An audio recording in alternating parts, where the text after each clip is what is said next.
झालं ते राजमाता जिजाऊ ज्या वारसानं हे स्वप्न सत्यामध्ये उतरवलं ते राजे छत्रपती अंधार मिळता नशिबी त्यांना प्रकाशाचे दान दिलं.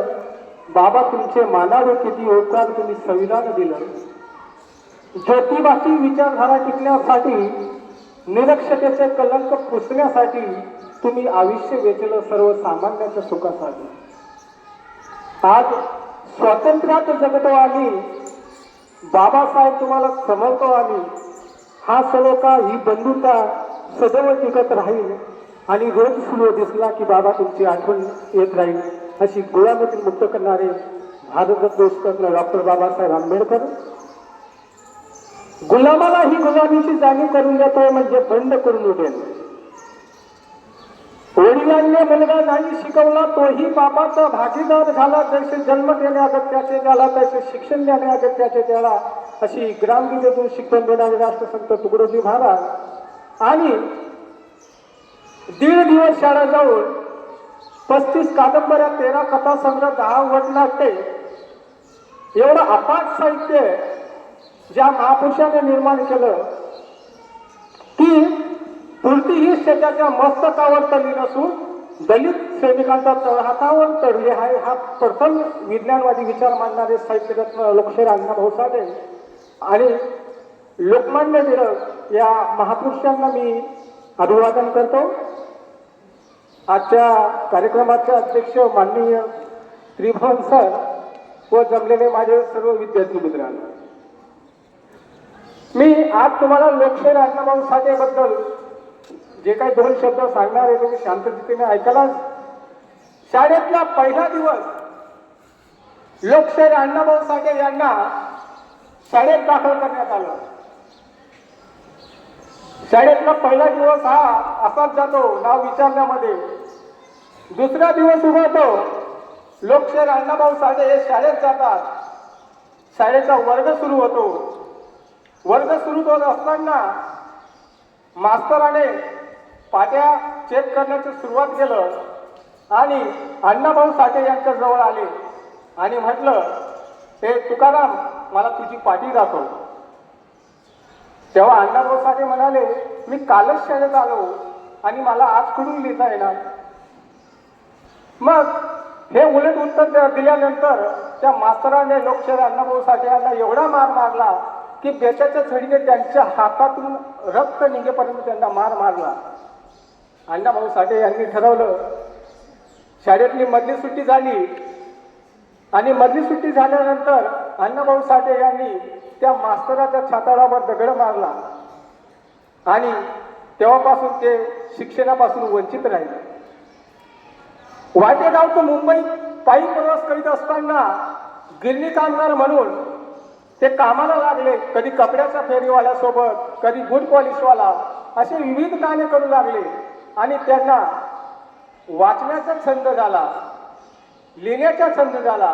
ज्यावेळेस ते गिरणी कामगार म्हणून काम करत होते ते गिरणी कामगारामधून एक असा कोरा कागद यायचा आणि त्या कोरा कागदावर अण्णाभाऊ साठे हे कादंबऱ्या लिहायचे, आपलं लिखाण करायचे.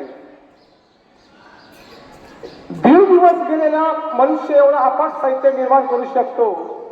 म्हणून मी असं म्हणतो की सूरज को कोई हाथ से ढाल नहीं सकता, सूरज को कोई हाथ से ढाल नहीं सकता, समंदर की लहरों को कोई रोक नहीं सकता. ए आसमां तेरी ऊंचाई का हमें पता है लेकिन अन्ना भाई की ऊंचाई को कोई छू नहीं सकता. आज आपण ग्रॅज्युएशन पर्यंत पोहोचतो पण 15 ओळीचा जर निबंध लिहायचं सांगितलं ना तर आपल्याला जमत नाही. त्याला कल्पनाशक्ती लागते आणि अण्णाभाऊ साठेंनी जे लिखाण केलं ते वास्तववादी लिखाण केलं. ज्यावेळेस संयुक्त महाराष्ट्राची चळवळ पेटली त्यावेळेस अण्णाभाऊ साठे म्हणतात, माझी मैना गावावर राहिली, माझ्या जीवाची होती या काहिली, होती माझा रंग गव्हाळा चंद्र कोराची, उदात गुणाची मोठ्या मनाची, सीता ती माझी रामाची.